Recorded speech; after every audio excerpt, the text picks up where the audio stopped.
Hi, my name is Alyssa Coleman. I am a student at Grand Canyon University in the Masters of Secondary Education program. This is my Disposition to Teach video for the Education 501 class. Question 1. What dispositions do you possess that you think will make you a successful teacher? After taking the disposition survey, I learned that I possess and agree with nearly all the dispositions, although there were two I feel I strongly agreed with more than others. The first one is, educators should be sensitive to individual learning and social needs of students and embrace the cultural diversity of the community. I am a firm believer that no child is the same, and neither is their learning style, background, interest, or culture. Being sensitive to students' needs is not something I strongly agree with and support, but that I can relate to. Growing up, I have faced learning disabilities and health issues that have made school and life difficult for me. I plan to use the struggles I face to be an advocate for my students' learning needs, disabilities, and culture.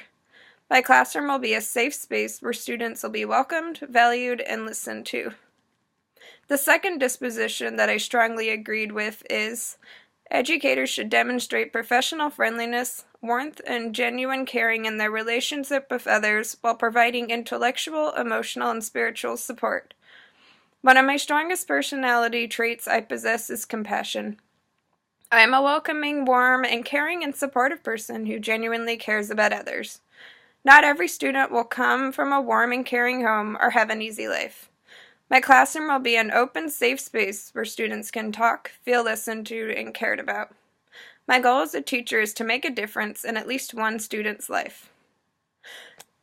Question 2. What dispositions do you need to work on before entering the classroom as a first-year teacher? The disposition I feel I need to work on the most is, educators should recognize that reflection combined with experience leads to growth as a professional. The reason I feel I need to work on this disposition is I often forget to take the time to reflect. I am a go type person who is eager and ready to go forward. It's vital as an educator to take time to reflect on what I'm doing successfully and what I need to work on. That's why things like testing are important in the classroom, because it gives you as an educator insight to what students are retaining and what you need to reevaluate, work on, and re-explain. Question number 3. What does a professional educator look like, and how do they behave? What standards guide their thinkings and actions?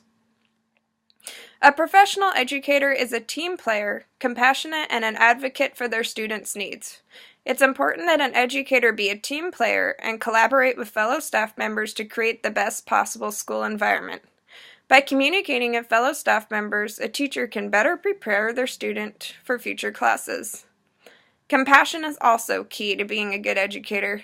Compassion is a key personality trait in a teacher, because if a teacher isn't compassionate about teaching and children, then why are they a teacher? Finally, it's vital for a teacher to advocate for their students' learning needs. A good teacher creates a curriculum and learning environment that tailors to students' learning needs. Every student has the right to a good education. Standards that should guide an educator's actions are ethical conduct rules, state and federal standards. A successful teacher should be ethical, professional, and a role model in the classroom. It's also important for a teacher to keep up on the state and federal standards and make sure they are covering the required information in the classroom and preparing students for life outside of high school.